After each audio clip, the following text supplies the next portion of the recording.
suck it up, to endure something painful, unpleasant, or otherwise dissatisfactory, to deal with or recover from some hardship or stress.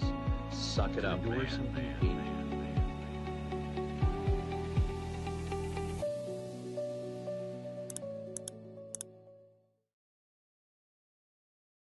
Welcome to today's episode. I do have a follow-up question for you, Wayne, since our last discussion, because we talked about New Year's resolutions. First of all, do you remember the New Year's resolution I gave you? Because we gave each other New Year's resolutions. We had the same one similar with our wives where we wanted to actually pay attention to what our wives were saying, which I think is a great one, by the way.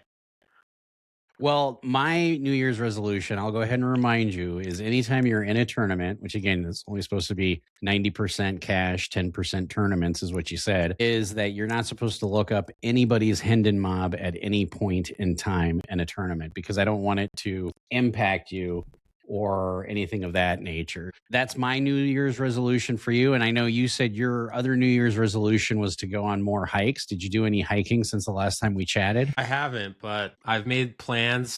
I was with my sister and brother-in-law yesterday, and we actually have a plan to go to probably my favorite hike in all of San Diego. It's called Three Sisters Falls, and you can only go certain times of the year because we don't get a lot of rain here, but you want to go obviously when it's recently rained so that the falls are actually up and running, because there's been times where people have gone and it's been super dry and they say it's just a little puddle with a bunch of snakes there. So we're going to probably go next couple weeks or so, or by the end of the month, because I'm going to be in Florida for a couple weeks, but should be a pretty good time of year to go, where it's right now like about 65, maybe high of 70. So pretty good time to go hiking here in San Diego. That reminds me of the waterfall at Yosemite Park, where if you go in the springtime, it's like a rushing waterfall coming down. But if you go in the winter or fall, it's just pretty much just a strain coming over the rocks. But our topic for today is going to be with a poker author by the name of Sara O'Connor.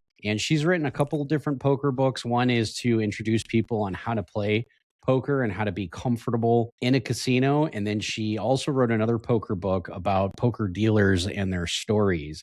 And I know last time we were on the pod, I talked about a story about a home game I was at that Nellie frequented very commonly in St. Louis, where we ended up getting robbed.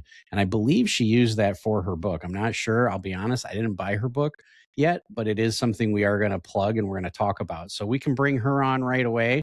And Sara, how are you doing today? For the viewers, could you tell everybody you've got 2 books that have been published already? Is that correct? Yeah, you did great, and I appreciate the yet as generous. Feel no pressure to buy it, but your story definitely is in it, so maybe that'll tempt you a little further.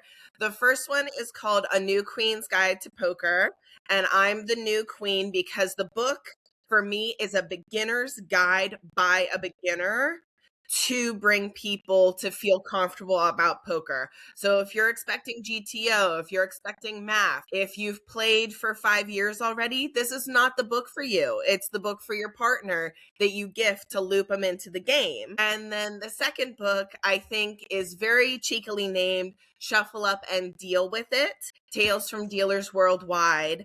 And the kind of groups of dealers that I talk to are traveling dealers, World Series of Poker dealers, international dealers, underground dealers, and then a collection of stories from like the regular Joe dealer, if that makes sense, that I still thought really shined. So yeah, your story's in the book, my guy. What would you say for the underground dealers is some of the more interesting stories, obviously besides mine, but what would you say that sticks out in your mind the most? I mean, obviously you heard them all. And when you interviewed me for it, we were on the phone for like 90 minutes or so. Yeah. But what would you say are some others that resonate with you that stand out a little bit more than others, just to give some of the viewers and listeners a little bit of a taste? Yeah, a little taste. I think 2 stand out in particular to me, and I won't name which chapter so that you have to go through all of them. But there is a disclaimer warning at the front of my book, because the book does talk about some serious topics. And there were some stories that rose to the level of me needing to have my own personal therapy sessions afterwards just to decompress and process.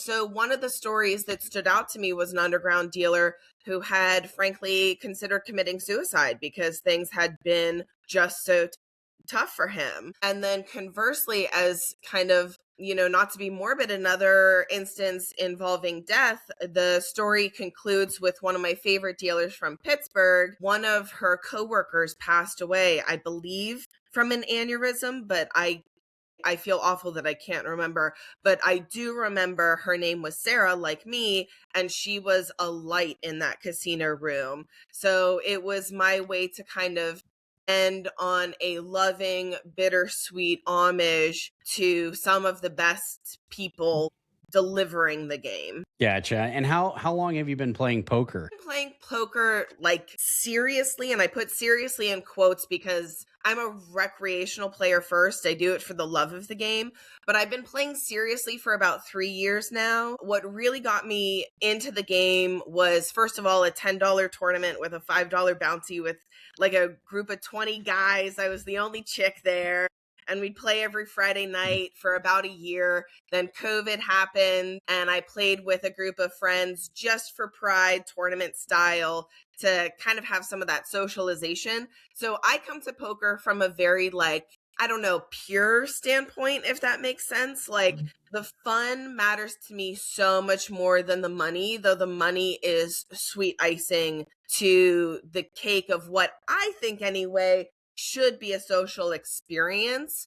Although there are, I think, from doing both cash and tournaments, although I'm still a baby in both in many ways, there's some serious differences between cash players and tournament players, I think, anyway. Yeah, I would say not just cash players and tournament players, but also cash hold'em players. And then I would even go a step further and say pot limit Omaha players. And then there's even a difference between like low stakes players, low stake limit players, and medium and high stake limit players. Yeah. Which And I mean, I know I that defer sounds to you on the other games for sure, but believe it. well, and I've always found myself like some of the most enjoyable, pleasant games are 2040 limit or 5100 limit or 75-150 limit. And I know that's like higher stakes. Trust me, I'm very much well aware of that. But the people that play those games, they understand they're there for entertainment and they have the money to burn. So they play it a little bit differently than your guy who's grinding 4-8 Omaha 08 or 4-8 limit Hold'em at the Orleans. And, Wayne and I, we love those guys, but we do call them misregs because sometimes they just tend to be absolutely miserable. And you look at them and you go, if this is what I am at 70, Lord help me. Like, they need to learn to enjoy themselves a little bit more. And I know I'm going to get some hate for that, but that's okay. What's your experience, Wayne, on limit versus pot limit versus low limit versus cash and tournaments? I'm curious what your experience is on that too. I agree with you as far as the limit players. They tend to be, at least in my experience, they tend to be pretty miserable. Especially if you go to the Orleans, I would say that they're probably the most miserable people I've ever met. I think the first time I went there was probably 2 years ago at the series. You're like, yeah, we should go check out the Orleans. And I was like, the Orleans? I've never been there. You're like, what? You've never been to the Orleans? And I think we ended up going one Saturday night or something. And I don't know, they're pretty much, their staples there are what, like 612 and like an 816. Yeah, they have an 816. Which their 816 game is really juicy. I mean, it's got a full kill on it, and it's a limit game. But yeah, when you beat them out of a pot, they get really pissed. Yeah. And, what would you say is the biggest differences between tournament players and no limit hold'em players in your experience? I think kind of broad stereotype. Sure. Cash players are more likely to be there for fun. At least for the lower stakes that I play 1-3 and then shot take 2-5. And tournament players, they're more cutthroat in an obvious way. Like, we're all at the table to play the game. We all want to be the champion. We all want every single fucking chip on that freaking table. That's what we all want. But tournament players seem to take it more seriously, and they're also a lot more emotive about things. When things really hype them up, they stand up from the table, they clap, they pace, they're up and moving. It's much rarer, although you'll see that occasionally with a cash player or a tournament player just fucking throwing a hissy fit because they had a bad beat, they were sucked out, that sort of thing. Again, you'll see that with cash players, but much less so. And I think a lot of it has to do with the mentality, at least with cash players. It's kind of like, well, another bullet is always available unless you don't want to or shouldn't take that walk to the ATM kind of thing. Yeah. I think when you're talking about explicitives, Wayne probably thought of a story. Go ahead, of the only time he's ever heard me swear in a poker room. Yeah, I'll get to that in a second. But when you were talking, I was thinking of a saying that Josh and I always tell each other, is that tournaments are the highest of highs and the lowest of lows, right? So, and that's what I've gotten sucked into the last couple of years, because when you win a tournament, you feel on top of the world. You're like, wow, like I just won a boatload of money. I got a trophy. I've mentioned this before on the podcast, but I won a small, like $400 buy-in tournament. It was like for $5,000, maybe 3-4 years ago. And I must have had like 50 people message me on Instagram. And it was and I, conversely, if I win the same amount in a cash game, I might get 3 or 4 people that will reply with like a fire emoji or like, good job, man, crusher. But like 50 people on this tournament win. I was like, wow, this is insane. But the story Josh is referencing was he was at a final table in Florida a couple years ago at the Seminole Hard Rock, and he played a pot against Sam, who is one of our viewers. We play with him a bunch, but I think the pot was maybe 85 to 90% of the chips in play, and this was three-handed. And Josh had probably like 80% equity going to the river, and it didn't work out for Josh, as you could probably guess from me telling the story. And we're just walking out. Josh gets his like third place slip, and he walks out and he just screams, "Fuck!" like on the top of his lungs. And that was the most like emotional I've ever seen Josh get. Usually he's pretty cool, calm, and collected, but I saw that and I didn't even know what to say, because I knew what he was going through, but when you're in that feeling, you really don't. There's nothing people can tell you. You just kind of have to deal with it. And he ended up taking a lap around the casino a little bit, but that was a really interesting experience. But tournaments will do that to you. A cash game, if you get sucked out on, like you said, you have another bullet. But a tournament, you're like, shit, that's the difference between, I think it was a $10K difference or something, right, Josh? Yeah. $15,000 Jack of Diamonds, yes. Okay. Yeah. First place was like 23,000. Third place was 8,000. And I remember just thinking, wow, that Jack of Diamonds literally cost me $15,000, because I win that. I have almost all the chips in play. But so there's no guarantees. But yeah, for sure. It was. And what's funny is, Wayne, you've seen me lose $10,000 pots, like multiple $10,000 pots in a single session. And I've never been emotional about it. I'm just kind of automatic robot. Let's just rebuy and go. But yeah, on that one, even though it might have been like a $600 buy-in tournament, and yeah, you're still winning $8,000, kind of like what you were saying, Sarah, there's only going to be one person at the end of the tournament where you're truly going to be satisfied. And that's usually the winner. And yeah, so it is the highest of highs and the lowest of lows, where cash, it's definitely, I can just bring another bullet and rebuy for another 300 or 500 or 1,000 or whatever the typical buy-in phase is, for sure. Now, your book on Beginner's Guide on how to play poker, what are some of the things Purely you tell cash. people?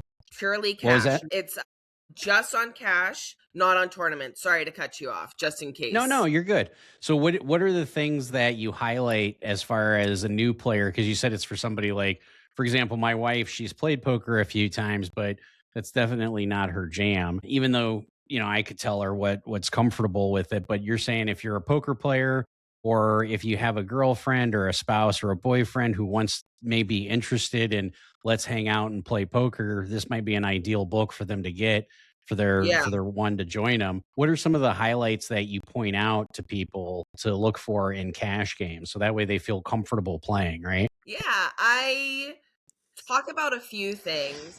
And some of them include doing free things like I did, like playing on the World Series of Poker app, just so it's a very unrealistic style of play because it's free money. Let's Right. be abundantly clear about that.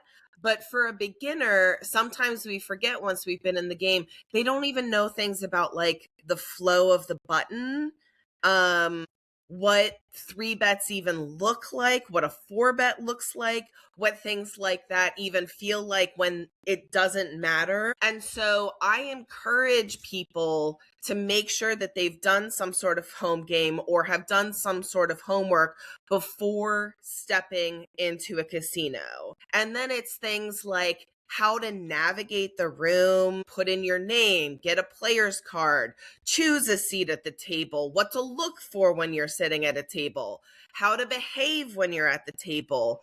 So when you say choose a seat at the table, what are some of the things you stress to people that are important in your perspective? I mean, the obvious one is stack size, right? Like, where are the stack sizes? Who do you want to be sitting to the left of? And why?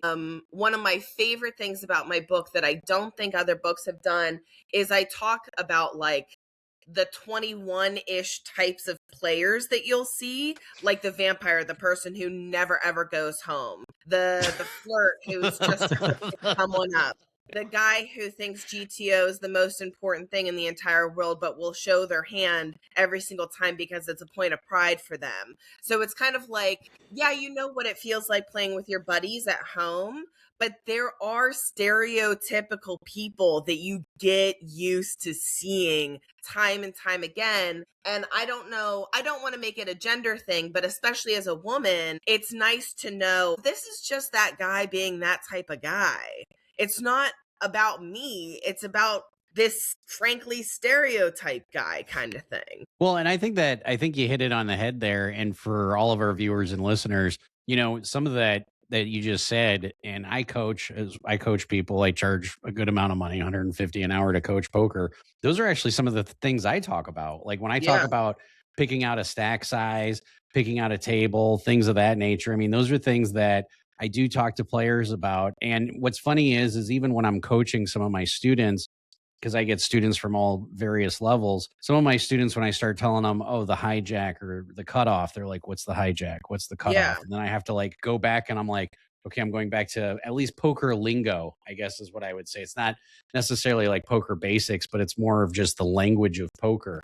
Because I've had my wife say to me plenty of times when I'm driving with a friend of ours and we're talking about poker, she's like, it just sounds like a different language. Like at It some is. point she's like, it's just a completely different language. And you're like, yeah, I totally get it. Like if you're not in that world, it could be very intimidating. And I'm glad that there's a book out there that helps ease the tension a little bit so that way people understand. I mean, even as simple as like making sure you have a card so that way you're getting 75 cents or $1 an hour in comps. Exactly. Yeah, I think And that's one of the reasons why I actually have a glossary in the back of my book to do not just the professional terms like hijack and lowjack, but like the slang. Like don't ever call anyone a donkey unless you know them and unless you know why you're calling them a donkey. Otherwise some fists are going to fly or you're going to make an enemy. So, if I can plug my book for just that simple thing for your spouse to be able to literally turn the page and understand a little bit better this foreign language that we're talking about. Because I used to be a lawyer. Lawyerese is its own language. We all, in our niche industries, what we say matters, and it has different connotations within our industry. Like saying you railed someone last night doesn't necessarily mean you had sex with them. You know what I'm I was just thinking about that glossary when it's like tilting. This is what tilting is. And then Wayne and I have a term we use is about even. So, which refers to a movie, National Lampoon's Vegas trip, where his wife, Clark Gable, I think is his name, Chevy Chase's wife is like, oh, how are you doing? And he goes, I'm about even when he's like stuck piles. And so now anytime Wayne and I are stuck piles and we're talking to the old lady, the missus, the wife, they're like, how are you guys doing? We're like, about even. I was like, I know that's code for something. So maybe that's a new glossary you could add on your Hmm. next edition is about even from a poker player's perspective means they're getting killed and they just don't want to admit it. Yep, absolutely. So, Sarah, I wanted to ask you, being a woman in poker, obviously the overwhelming minority in poker, is there specific advice that you give in your book for women? Because women typically, whether this is right or wrong, you're sometimes probably going to deal with stuff that maybe other guys wouldn't. So, Yeah. what is your advice to women? If there's a friend of yours that's looking to get into poker, what would be a piece of advice that you would give to this person? Yeah, I say don't fall into the trap that it is a misogynistic cesspool, but don't be surprised or let it bring you down when one or two assholes shows his true colors. Because honestly, I would like to say anyway, more positive interactions with guys, especially when I was newer to the game, like 1 year or less in. And you can just tell, you know what I mean? You can just tell, guys would sometimes apologize to me for winning a pot. And it's like, you don't need to apologize. I'm not going to get tilted over it. But like, I could tell they felt bad winning money from me because I'm very enthusiastic and I try to be nice. So you'll have guys who will soft play against you. You'll also have the complete opposite where just because you have tits and you sat down at some guy's table, that's it. The end. You are enemy number one and they are coming for you every single time.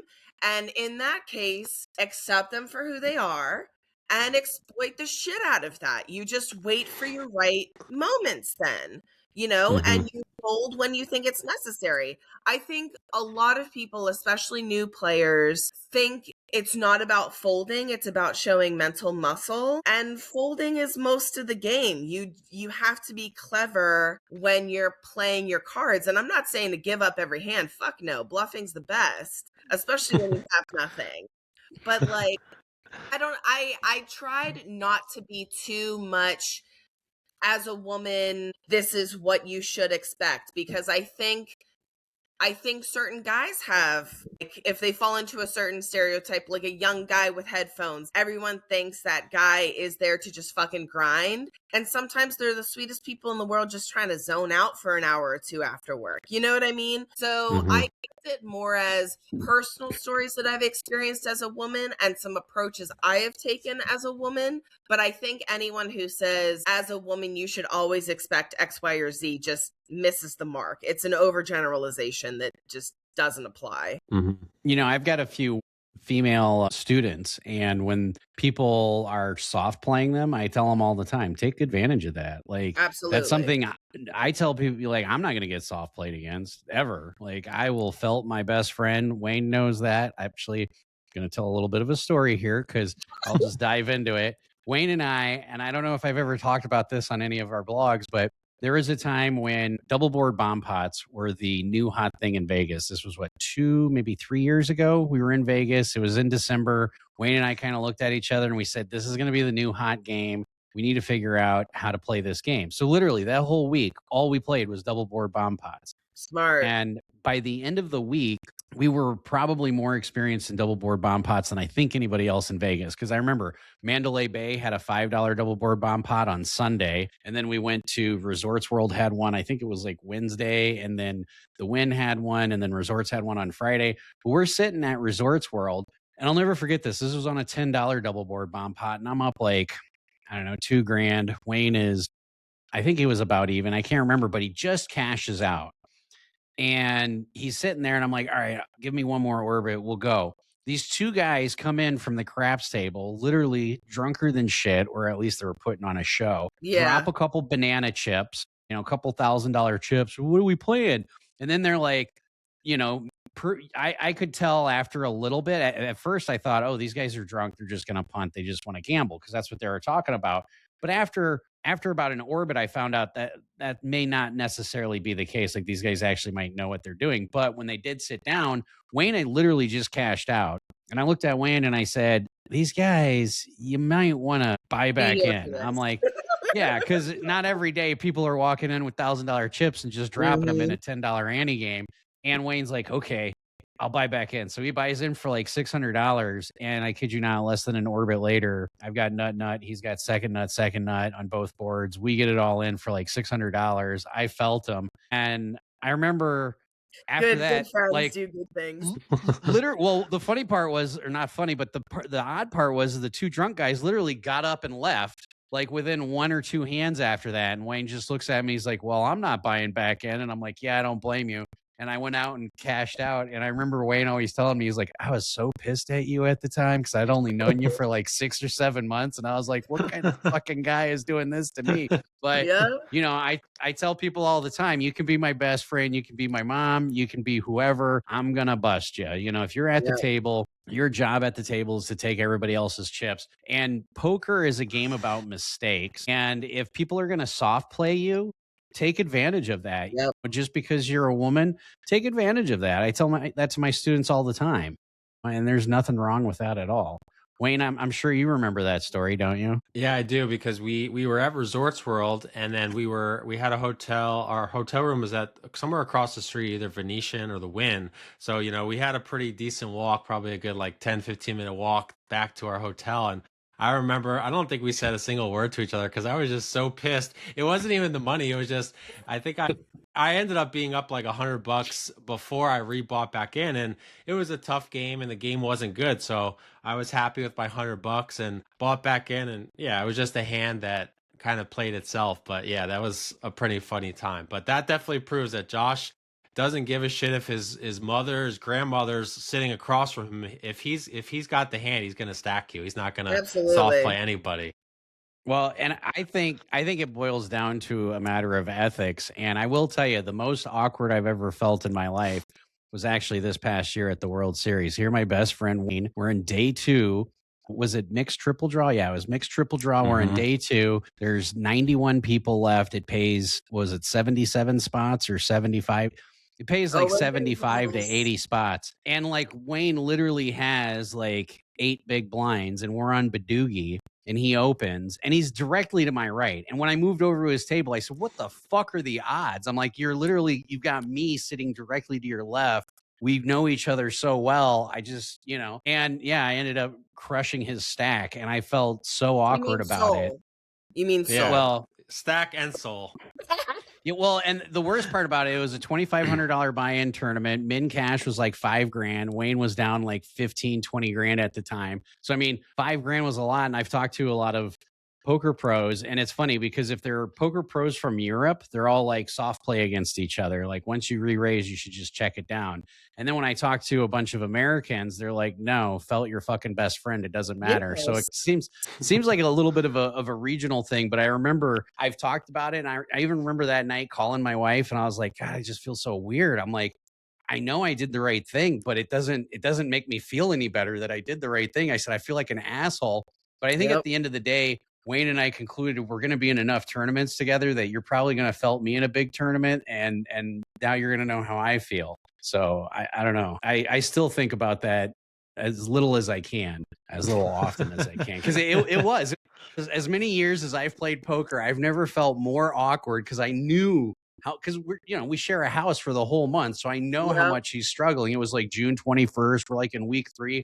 And I think after that tournament, you said, fuck it, I'm going home for a few days and coming back. And I don't blame you. I don't know if it was because you were just burnt out or just couldn't stand looking at me for the time being or what. I get both of those. So all the above. Yeah. So, Sarah, I wanted to ask you, so from your days of dealing and when you put this book out, how would you say that... Dealt, ever. People think I've dealt because I wrote a book about dealers. Yeah. But it genuinely, not to be too mushy, was like a fucking labor of love. Because I think professional poker players love them to pieces, but you can find books about them. Like you can spit on Twitter and find another book written by a pro, about a pro, or how to play the game. We had nothing by anyone about dealers. And I was like, this is my time has come, because dealers have such incredible stories. They put up with so much of our shit. It was just time for someone to do it, in my opinion. So sorry to cut you off, but I've never dealt unless it's a home game. No, I appreciate you letting me know. And then I guess from the stories that you gathered from Josh and all these different people you interviewed, from what you've heard recently, how would you say that the poker landscape has changed since you've collected these stories up to these last couple years? I don't think I've been around long enough for it to have changed, to be honest. Like it's Okay. only been 3 years. My book came out just last year. So to expect things to change in that short amount of time, I think no. But if you're asking dealers who have been in the game for 20 plus years, how have things changed? I think some things are that there is more of an eye towards diversity and inclusivity. There's more transparency than ever as to what dealers go through. I don't know all of the specifics, but the fact that dealers were under by the World Series of Poker or had something with overtime happen, the fact that dealers were willing to say, whether coupled with their name or a pseudonym or anonymously, their experiences, that's something new that has changed, because I think you'd hear stories from time to time, especially between regulars and dealers. You might sit in on a private little moment, but those moments are like 20-second sound bites. And this was more than 30 people trusting me with their very personal experiences. So I think the level of transparency and candor and willingness to shine a bit in the spotlight is something that's changed a bit. Gotcha. Yeah, that makes sense. Yeah, because I think a lot of dealers, especially when they're dealing home games, try to remain anonymous for like fear of losing their licenses or whatever the case may be. And now it's like, hey, being a little bit more open about it, I think helps. And I know there are some casinos that frown upon dealers dealing at home games, understandably so, because they want the games to be at the casinos. And Wayne and I talked about that on the last podcast when we interviewed a guy that was playing at Chauncey Billups' game. And, some of the things that you can run into as far as games not being completely on the up and up, that you're always better off or always safer to be at a casino versus at a home game. I shouldn't say always better, but it's more safe, more convenient, 100%. things of that nature. Yeah. So there's always a risk even when you're at a casino, but the risk is much, much lower than when you're at a home game. Because at a casino, you can be followed, which happened to me once upon a time. But that's something, as long as you do everything you can, I mean, sometimes that's just going to happen. Now, your book for beginners, you said you don't dive into tournaments at all on that one for the cash games? When I wrote it, remember, it was about a year to the day-ish that I had been starting to play cash games. So I don't like writing on things that I don't feel I can add value to. And because I had only played basically tournaments for fun, no money involved, like what the fuck do I have to say about that? It was too premature. So I'm hoping maybe in another 2 years, maybe in another 3 years, there becomes some sort of new Queen's Guide to Poker about tournaments and an update on my reflections on cash games. We don't know what the future holds, but when I wrote a new Queen's Guide to Poker, I only played cash. So that's all I felt really comfortable addressing. Well, I think that's great. And I like how you said that there's 21 stereotypes of your typical poker player. The guy with the headphones. And I'll tell you a quick story. I was at the Wynn playing. I was waiting for the double board bomb pot game to have a seat open. And in the meantime, I went to go play 5-5 or 5-10 at the Wynn, where it was an uncapped buy-in. And I sit down and I've got a doobie, a big fat blunt, and behind my ear. Man. Yeah, well, I haven't smoked in about 35, 40 days now, but I had a big fat doobie in my hand. I sit down, I got my drink, because, when I play poker, I drink and I smoke. And hopefully, this trip coming up to Florida, I don't smoke at all. I don't think I'm going to, but I'll definitely probably have a few drinks.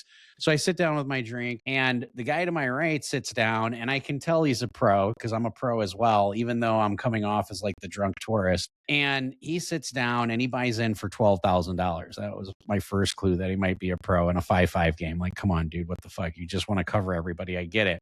But I bought in for like $2,000, and and I'm trying to like talk and have a conversation. Now, I think it was the 5-10 game at the win, but I look around the table. It's an 8-handed table, and I shit you not, 6 fucking guys have headphones on. And the only guy who doesn't have a headphone is to my right. And we start talking. And after about 20 minutes, they call my name for double board. And he goes, "Hey, buddy, they don't have any black chips over there." And I said, "Well, that's just because I'm not over there right now, blah, blah, blah." He's like, no, this is where the action is. And I said, "Hey, look around the fucking table." I said, "You see how 6 motherfuckers have headphones on?" I said, "None of them want to chit chat." I said, "I'm a PLO player. I like to chit chat." I said, if you can convince all these guys to take their fucking headphones off and start talking, I'll stay here." Because I mean, I did grow up on No Limit Hold'em. It's where I cut my teeth, on Limit and No Limit Hold'em for being a pro. So I don't mind playing, medium stakes, No Limit Hold'em. But at the same time, if I'm at a table where there's like 6 guys on headphones, your stereotypical, GTO is the best thing in the world. I do that because it's like, give me a break. That's how I feel sometimes about GTO. But, it's like, come on. Like, and if you do have the guy who looks like the drunk tourist who wants to chit chat, take your fucking headphones off and just talk to him about anything.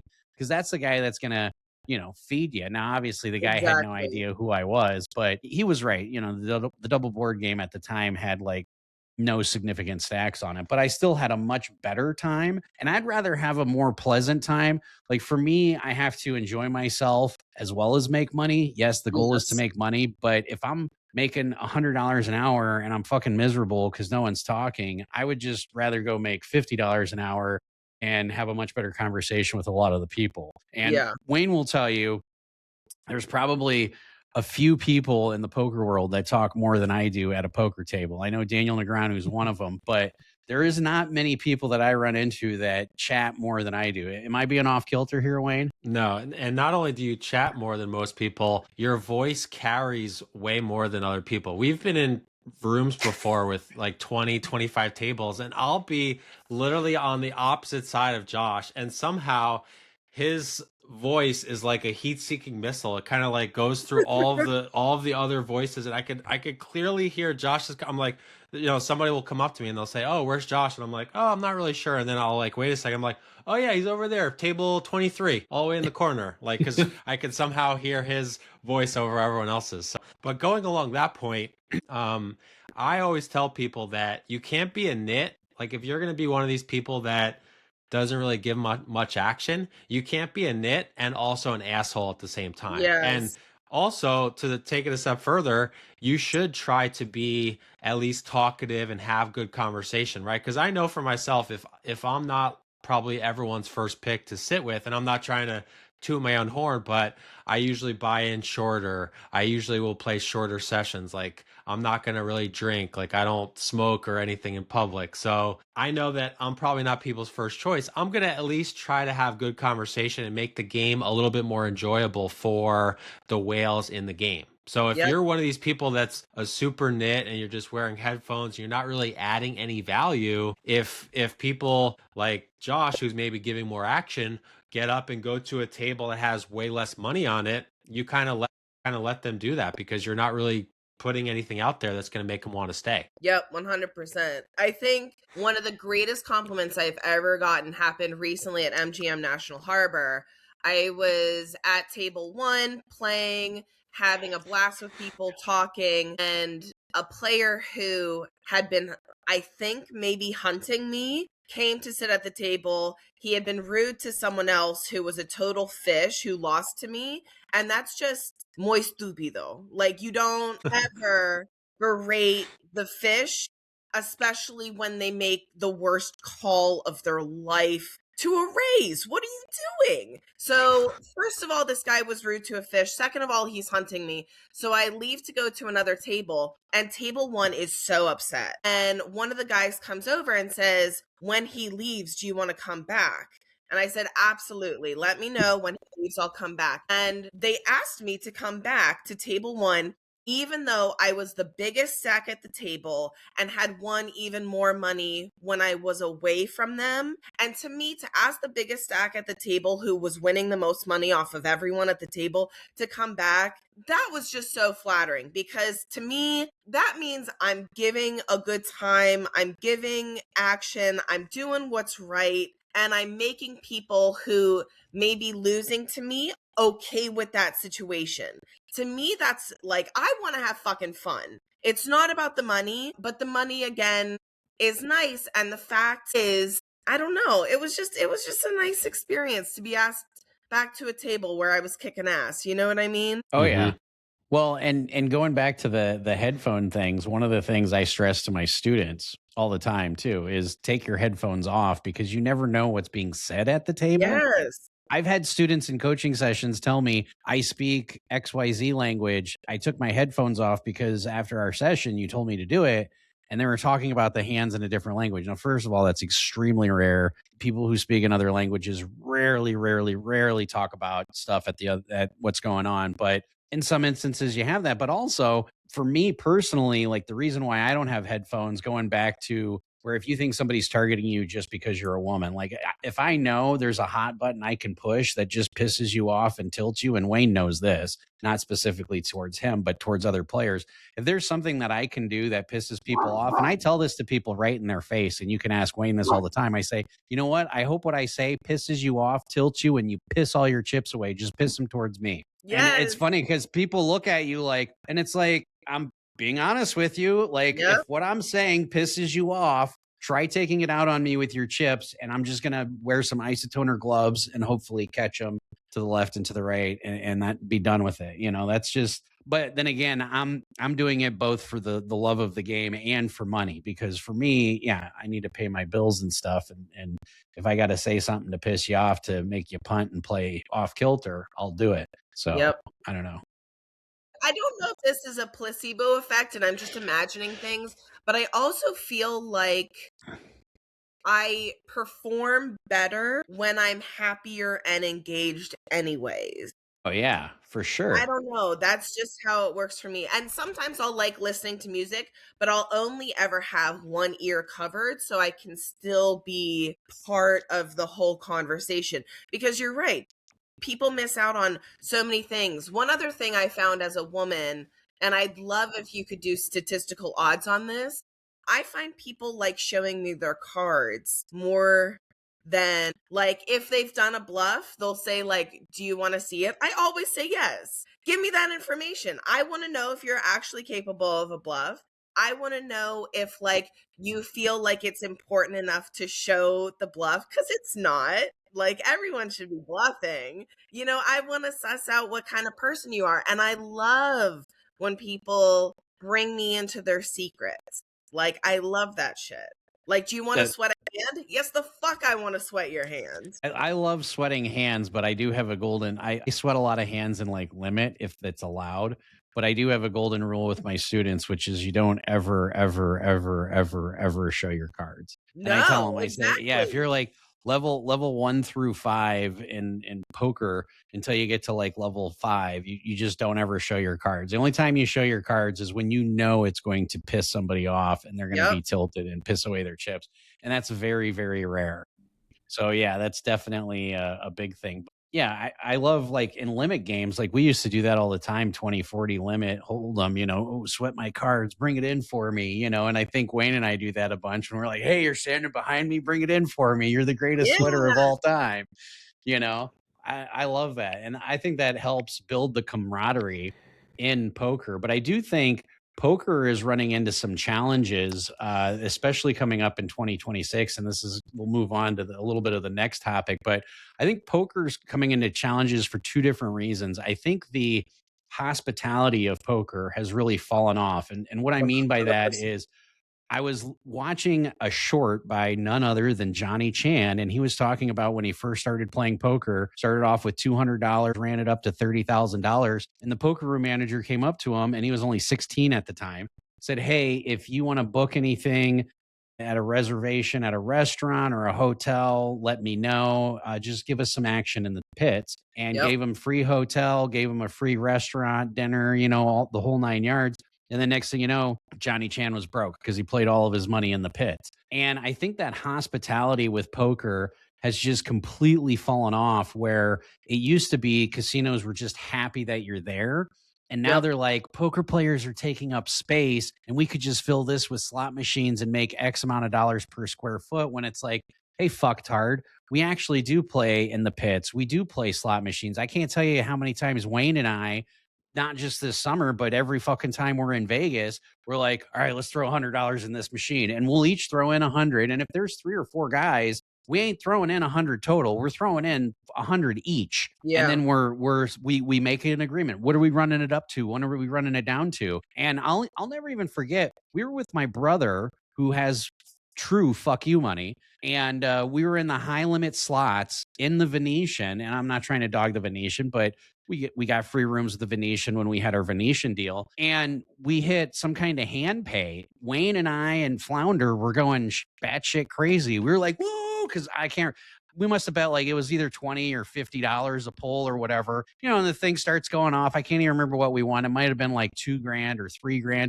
but we were going nuts. And the slot guy came over and he's like, hey, can you guys calm it down a little bit? And I was just like, what the fuck? I mean, I remember when I said it, when he said that, don't you remember that, Wayne? Like me and my brother were like, what the fuck, dude? Like we're trying to advertise people to come over to the high limit slots. Do you remember that? Yeah, your face was just like, what the fuck did he just say to me? Like, that is odd. That's very odd. It was a bad move by him. But yeah, I think poker has kind of done that, where they're increasing the rake. They're not giving out as many comps. You're getting less comps than you were before. And they're kind of just looking at you as more of a nuisance than as an asset. And I think, honestly, the first casino in Vegas, or the first major casino that like shifts its focus and says, hey, maybe we don't need to focus on poker players, but we just need to show them some appreciation. Because I know like poker players understand where the appreciation is shown. Like as many bad things that people might say about the Orleans, I will tell you this from my heart of heart, the Orleans is probably the best ran fucking poker room in the entire country. Hands down, bar none. And the reason why is because if you go to the Orleans 3 days in a row, everybody, not just the fucking floor guy, everybody knows your fucking first name. The dealers do, the wait staff does, the floor people know it.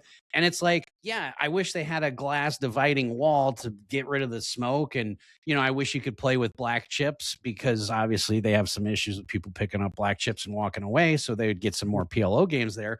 But as far as service, they're fucking top notch. Like, I hate to say that, but it's the God's honest truth. And I think the nuisance of, poker players from a casino's perspective has been on the rise. And I also think with the new tax law, where you can only deduct 90% of your deductions of losses, I don't think that's going to have an impact on, I say small buy-in tournaments. I consider a small buy-in tournament 1,500 or less.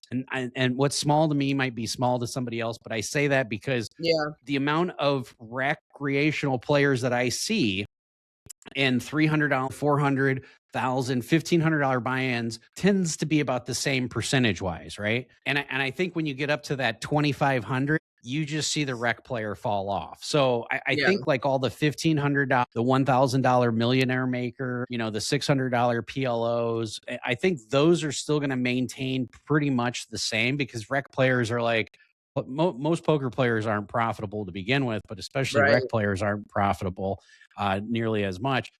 But I think when it comes to $2,500 buy-ins and more, I think you're going to see just a huge fall off, because if you can only deduct 90%, all of a sudden you have to factor that in. Like most pros who just grind tournaments have to put in a significant markup. And I think with that deduction, like they might not realize it in 2026, but in 2027, they're going to realize, holy shit, Bob, I cashed in. Like you look at Alan Kessler, his Right. net profit last year was minus $114,000, according to Chainsaw Tracker. But he probably cashed in, I don't know, probably $200,000 in tournaments, or maybe 150,000 last year. But he can only deduct 90%. So if he's a break-even player, he's going to be Right. less likely to buy into those big tournaments. And you're heading something. You want to talk to the viewers and listeners Yeah, about I would that? love to. And in fact, both of your points tie into this. So, me and some friends, Lily Bella and James Cloutier, have started a nonprofit that the lawyers are still kind of finishing the filings on to make it all fancy. But it's called Railbird Creations, and it's going to be a news and advocacy group. So, on your first point regarding poker players kind of being, frankly, shoved to the side in many ways, we're having a piece come out probably in January by Ariel Hart on this very thing. And she makes a very wonderful comparison to the Comic-Con industry because she's been involved with poker for over 20 years. She's been a merchandiser in the Comic-Con arena for about 20 years. And there's some stark parallels between the two industries and what we're seeing here, and kind of this disillusionment of the glorious mecca to go play poker has kind of, I mean, I said it's dissolved a bit. It's no longer this beautiful pilgrimage that you go on. It's just a regular vacation where you feel, unfortunately, because you are nickeled and dimed at every single chance. And you hear of these big casinos, I think largely across the board, reducing comps from like $2 an hour to 150, from 150 to $1. And all of that, frankly, is kind of like tiny little FUs, in my opinion. It Oh, shouldn't yeah. it I was shouldn't going to be say going down as the rate goes up. That's just blatant to me. So we will be addressing that topic. And then as to the second point, the primary purpose of why Railbird Creations formed was to help hopefully get a law like the Fair Bet Act passed. And the Fair Bet Act would restore the 100% gambling loss deduction. I think a law is unequivocally needed. I think people who are discussing it on Twitter have been looking to a tax professor's hypothesis about the law, have been talking about what kind of guidance the IRS may make. And all of those things are wonderful because it gets the dialogue churning. But I think unless and until we get an actual law, a statute in place, it's kind of wishful thinking. And my hope is that no one has to go forward with an expensive, unnecessary lawsuit to not have to pay taxes on income that doesn't exist. Make it make sense. Yeah, no, I completely agree. And talking about the comps going down while the rake goes up, Wayne and I talked about this in the last pod, where if you play 5-5 pot limit Omaha at Rivers, you're spending, before you can profit a single dollar, you're spending $45,000 a year on the rake, because the rake's Yeah. $11 every half hour. And it's like, that's insane. You don't even get to deduct that off of your taxes. But yeah, the 90% thing is, do we know now who put in this law at the Yes. last minute? Who was the Yes. representative? It was Senator Mike Grapo. If I can make a tiny little tongue in cheek, his last name is actually spelled Crapo, but it's pronounced Grapo. And I think how his last name is spelled is how I feel about his law that he snuck in. Nobody ran on it, nobody voted for it. It was literally just snuck in. We think possibly to help kind of balance the books, because a bill, my very elementary understanding of this is, it needs to be kind of net neutral.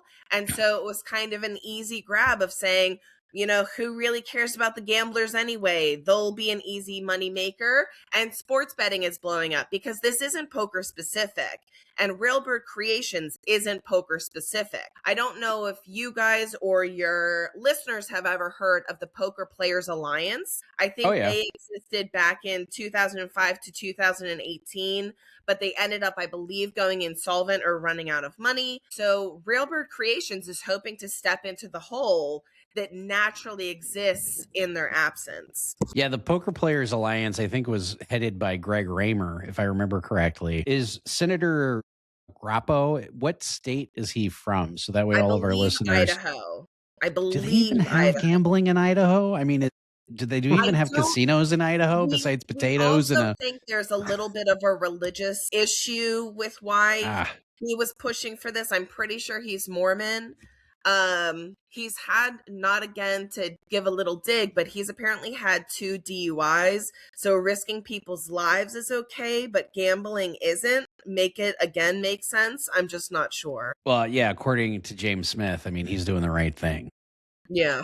Sorry. Wayne, what's your take on all this? But yeah, Idaho, I know in Idaho they have literally a 1 square mile radius where you can legally kill somebody. See, this is the problem. When my mind goes at 2:00 in the morning, Wow. it fucking goes off. So there's literally a place in Idaho that has a jurisdiction. It has its own county, but it has no residents. And in order to have a trial for stuff, you have to have residents in order to get a jury. So it's like the one legal, and people can Google this, but yeah, it's not necessarily legal, but it's the one, square mile or whatever where allegedly you can do whatever you want because there's no residents in there, even though it has representation of a township. And yeah, and then I found $20. So when I'm up at 2:00 in the morning thinking about strange shit, that's what happens to me. Sorry. Yeah, no, but what you guys are saying is completely true, where poker players for years have just consistently gotten squeezed and squeezed and squeezed. I mean, I remember there's a huge casino here in Southern California. It's called Pachanga. It's a native casino, but they used to have a huge poker room, and it's one of the largest casinos in Southern California because it's kind of in between Los Angeles and San Diego, so it's like a resort stop. But I know once COVID shut down, they literally just never opened their poker room, and they just probably said, okay, well, for poker players, we got to pay the dealers. The rake only equates to this much, where they say, oh, we could just put slot machines here. And it's easier to track the profit on those, right? I mean, obviously slot machines, they make a lot of profit, but the thing with poker players it is a little harder to quantify, but they don't think about if like when we used to play at the Venetian, their new poker room is in the Grand Canal Shops, right? You have all these expensive stores. If a guy goes to play poker there and his wife says, oh, I'm going to go shopping here, you don't think about all that extra revenue that you're getting. Exactly. You're going out to dinner, you're buying a show, right? So I guess that's the problem, is slot machines are just easier to just quantify. Okay, cool. This is how much this machine made. We could just look in the computer system and figure it out. With poker players, they just say, okay, well, they're only making this much. And it's just consistently getting squeezed. You're seeing it now in Vegas, where Vegas numbers are down quite a bit year over year. And now casinos are saying, okay, maybe we pushed it a little too far. And they're actually now offering deals where they're saying, hey, this resort fee is going to be less. They're trying to get people back because they realize they've pushed it too far. Well, and here's the other thing. And I graduated from the University of Notre Dame, which is one of the best MBA schools in the United States. And I wasn't an MBA major. I didn't go for Masters of Business Administration or anything like that. But I'd like to talk to whichever fucking MBA prick decided what they need to charge a poker room on the tables. Because Wayne and I, we might not go into specific numbers, but we went into numbers a lot with Tommy. And when you see that a poker table, because I ran an illegal home game for a while. Okay, statute of limitations. And you mean Tommy at the Venetian, just so listeners can know who you're talking about. Yeah, Tommy, the poker room manager, who, by the way, does a phenomenal job, in my opinion, because he gets squeezed every fucking which way past Sunday. And but I know when we were going over numbers and whatnot, and he's like, oh, my Parliament Omaha table or my No Limit Hold'em table in a given hour only makes X dollars. And I think it was like $25 an hour or something. I'm like, how the fuck do you calculate that? Because when you're taking $5 drop rake and you're dealing out 40 hands per hour, and 40 hands per hour is pretty slow at a 1-3 no limit table with a shuffler. Okay. Yeah. It's $200 an hour is what you're profiting. I understand there's overhead. I understand you're paying the floor. I understand you're paying the dealers, but my math, and I took calculus in high school. I was a math savant when I was a kid. My fucking math is like, how do you have $175 in expenses per hour per table? I call bullshit on that. So whichever MBA CEO of a casino said this is how much poker tables don't generate us. I think it was probably from some asshole in Idaho who didn't like gambling to begin with, if I had to guess. That's just my own opinion. Am I off kilter here, Wayne? What do you think? No, I was also surprised when he told us those numbers of only $25 profit. I said, wow, you guys have some crazy high expenses. I understand you got to rent the space and you have dealers and you have all these things. But yeah, the calculation seemed a bit off to me as well. Yeah, it just seems like somebody's embezzling money or something. I don't know. I mean, I shouldn't say that, but I mean, it just seems like I could run a more profitable poker room, elsewhere. But then again, I guess, yeah, the expenses and everything. I don't know. When I look at those numbers, I just kind of scratch my head. And maybe that's why they're getting squeezed and they're just squeezing down to the players. But yeah, when I first started playing pro at Harrah's in St. Louis, it was like $150 for a room. And if you were playing poker, you could get a poker room rate for $69. Right. And you'd get comps all the time for food and stuff like that. And now it's like, oh, we just give you the hourly rate and then that's it. Like in Vegas, of course, they give you free drinks, but they really don't do anything else for players. And when you look at a place, like I said, Rivers, where if you're a regular and you're playing 40 hours a week, you were paying that casino $40,000 to $50,000 a year. What the fuck are they giving you?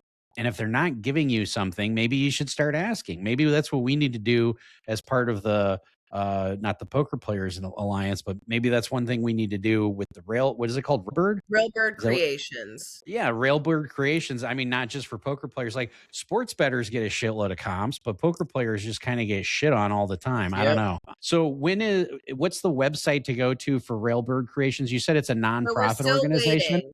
We're working, like, this is literally still very much in its infancy stages. Okay. We've got the main page made, woo, but still have to build out like 8 different pages for it. And we have someone working on it now.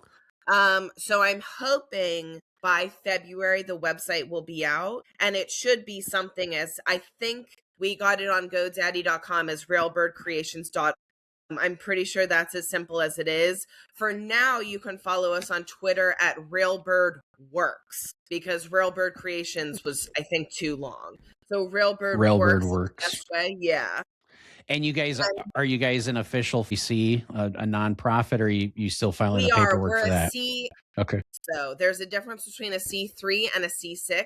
So unfortunately for our eventual donors, it's not tax deductible as a C6. I know. It's a major bummer. But we're not a school or we're not a university, and I'm not hiding the fact that it's not tax deductible. You know what I mean? Like I'm not going to be a grifter in that way. It's just not tax deductible, but we hope that people help us. And I won't say what financial number it was because it's nobody's damn business, but I will say that it is a 5-figure number that I invested in this nonprofit because I'm very serious about it. And I think, we've got news organizations out there, or at least organizations that they say cover news, but it's mainly tournament results or kind of like some scandally things or some like fun things, and less news-ish, if that makes sense, or at least that's my impression. And so we're trying to be more of an information station for people who need to fucking know what is coming down the road. It's January 1st effective. So we're in it now, unless a law gets passed that's retroactive. And I'm very proud of my co-founders, especially Lily Bella, who helped blow up Representative Dina Titus's tweet on Twitter, who is the representative based in Las Vegas, who is trying to get the Fair Bet Act passed. I think it was something like 1 million or 2 million views from some of the grassroots stuff that we were doing, although we can't take complete credit, obviously, but there was a lot of stuff that we did that helped move the needle from an information standpoint. And information is where it has to start. You can't get people to care until they know what they need to be caring about. And fortunately, it's a non-bipartisan issue. It affects everybody in gambling. It's a non-issue to me. Yeah, it doesn't matter if you're left wing, right wing, in the middle, or whatever. It's like if you gamble, if you bet sports, if you play poker, if you bet the horses and the ponies, God damn it, this is going to affect you. Yeah, exactly. So yeah, now it's affecting more and more people. Where Yeah. can viewers go to order your 2 books? The Queen's Beginner's Guide to Poker, and then Yep. Shuffle Up and Deal is the other one it's called? Yep. Both of them are available on Amazon. Easy peasy. Both of them are $19.99 because I wanted them to be wallet friendly. If you want to get an autograph signature, you can get it for $5 more so that it covers shipping, because I hate going to the post office. Ditto. And that's, yeah, I hate it. $24.99 on my website, which is SaraO'ConnorFineArt.com/books. So if you follow me on Twitter, I'm Sara Smartest, IST, like artist, because I am an artist. Yeah, so you can find my website link in that bio. And I'd be delighted I send a personalized message to everyone who buys a signed copy. It's not just my name, you know what I mean? Well, I'm probably going to order one of each later on today, but there's no probably about it. I'm definitely going to do that. Yeah, they're fun. They're fun. Now, That's awesome. Wayne, do you want to do the question? Because we do have a tradition with all of our guests where every single one of our guests, and this is fun because you can go back and watch some of the previous episodes, but we have our existing guest. They get asked a question. You don't know what the question is, but it comes from our previous guest. And then you get to ask the next guest a question. Okay. So, Wayne, do you remember what the last question was? Yeah. So our previous guest, Andy, left a question, which is, what is the best piece of ethical advice that you give? Ooh. That you don't compromise for anything. Let's see, ethical advice. I think authenticity is one of the most important, but sometimes hardest things to do. And I try to be authentic, even if, and sometimes especially if, it upsets my haters the most. Because when you get a reaction from people, whether it's positive, whether it's negative, and you're being genuine, you know that their reaction is genuine too. And that can help you figure out who you want to be around. I love that answer because I think Wayne will tell you from my perspective, I always tell people exactly what's on my mind. Like, you never have to question if I'm being genuine or not. My give a fuck button is broken this year, and a few more things might fly out a little bit more than normal. I love it. Yeah. That's a great answer. Thank you. Great question. What would you like to ask our next guest, which we don't give you any hints? And by the way, congratulations, first of all, on writing 2 books. And also congratulations on being our first female guest on the podcast. We're pretty excited about that. Yeah. Yeah, writing book is ebook, let alone 2 books, is a huge accomplishment. Because my brother Flounder would say to a lot of people when they're like, "Oh, I'm in the process of writing a book," he's like, "Great, contact me when it's published. You know, when you're done writing it, then contact me," because everybody's writing a book. But yeah, not knowing who our next guest is, what question would you like to ask him or her? I'm a little bit spicier. So nice, I like I'm feeling it. a little frisky, and I want to know from them, what was the best pickup, not line, but like pickup situation you've ever been involved in? Whether or not you were the recipient of that attention or the giver of that attention. I love it. What is the best pickup, or what was the best pickup situation you've been a part of, right? So that could have been either that person doing the actual pickup or, receiving. Yeah. Awesome. I like that. Awesome. So Wayne and I are both married, so I don't know if we're going to talk about that. It's been a while, but we do like to talk about a lot of we do talk about poker a lot on here as well, but because we're both poker players, but we like to talk about real world issues, relationships, AI, depression, anxiety, all these different things that are affecting people. So relationships naturally come up. But the thing about the pickup situation is, I don't know if there are, maybe the person we ask, I don't know, hopefully they have at least one situation, but we're seeing that less and less people are actually going out in public and doing social events, which is why actually in a couple weeks, or probably be a little bit after this airs, we're actually going to a 5K run plus rave it's called Diplo's Run Club, because we had a podcast where we talked about these different events, because Gen Z is drinking less alcohol than any other generation. So these event organizers have to think of ways besides just the traditional brick and mortar bar of getting especially younger people out and about and socializing. So this is a pretty cool thing. When we saw it, it just kind of lined up with our Florida trip. So we're really excited. We're going to wear our Dumb and Dumber suits. We'll probably have some videos that we release on here. But yeah, we're going to do a 5K, probably walk it, because running in a suit is going to be probably difficult and maybe not the greatest health wise, but we're going to walk it and do the rave in our suits. So trying to, practice what we preach. And I think that goes to your point of authenticity. We recommend it to people. Hey, get out there, do something you're not fully comfortable with. I'm very introverted. So even I had thoughts the other night. I'm like, man, why did I bring this up to Josh? Like, we're going to go and do this in our suits and we're wearing a banner. So that's kind of the inner introvert of me. But I'm happy that we're going to practice what we preach and hopefully inspire others to get out there and socialize, because less and less people are in relationships. People aren't getting married. People aren't having kids. So it all kind of starts with literally going out and making a pickup line, maybe making a fool of yourself, but you miss all the shots you don't take. So yes, Well, and people need to get better about experiencing rejection. Oh, yeah. I am shameless with rejection because I know how fucking awesome yeses are, and you have to go through no's in order to find the yeses. You just do. I completely agree. And going back to what Wayne was saying, yeah, we have a 4-foot by 8-foot banner, and he goes, "Don't you think we should run?" I've always been a firm believer that they should just categorize shoes, particularly women's shoes, but shoes in 3 different categories. There's all day, 10 blocks, and valet. Oh, And that's cute. like, that's literally, if I marketed shoes, that it would be, these are your all day shoes, these are your 10 blocks, these are your valet shoes. And I can tell you, our shoes are both, he's got the powder blue shoes, I've got the orange shoes on, and I know my shoes are 10 blocks. So doing a 5K already, I'm like, oh, that's gonna hurt my feet. yeah, But I'm looking forward to it because we're gonna look amazing. People are gonna see it, and this pod's gonna come out right before we do it. So when they scan that QR code, this is probably going to be their most common one that they see. Well, so let's do it. I'm pumped. So we appreciate you coming on, Sarah. I know you mentioned the website not officially out yet, but once you get that, you can message us and we can even just go ahead and add a comment. That way people can hop on and try to get this law back to what it was. But we appreciate it. It was a great talk.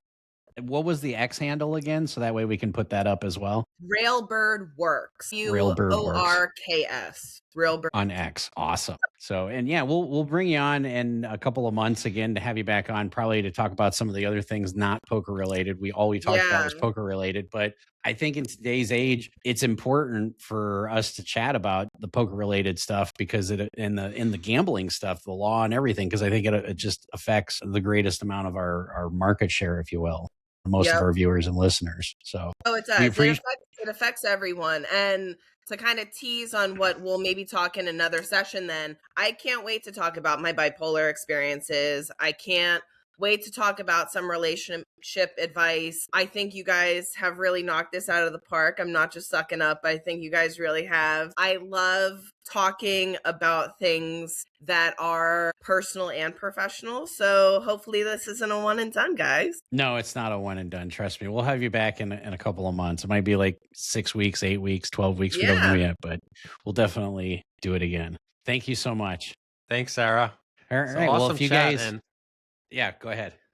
I was going to say, if you want to be a guest on the podcast, we are live every Wednesday. That's 7 Eastern. Definitely reach out to us, comment, email down below. But I think that was a great tease there at the end with Sarah, because as I mentioned in the last episode, we usually have 5 to 6 topics that we say, hey, these might be what we talk about. And obviously today we just talked about poker, but Sarah does deal with bipolar. I know this is bipolar disorder. I know this is something you're familiar with, plus dating we didn't get into. So I'm really excited for the next episode. We'll be able to get into a lot of these topics we thought we were going to get to today, but didn't. Oh, yeah. And my brother was bipolar, the one that's no longer with us anymore. And some of the things he would do were, besides interesting, they were just like, that's the way he thinks about the world sometimes. And, I think about it now, and sometimes it puts a smile on my face, and then sometimes you just kind of scratch your head and you're like, but it's something that does affect a lot of Americans. I don't know how many Americans because we didn't dive into it at all, but I do look forward to talking to her about that and aspects of that as well. So, but yeah, if you guys do want to be a guest or if you want us to cover a specific topic, email down below. And I think that's about it.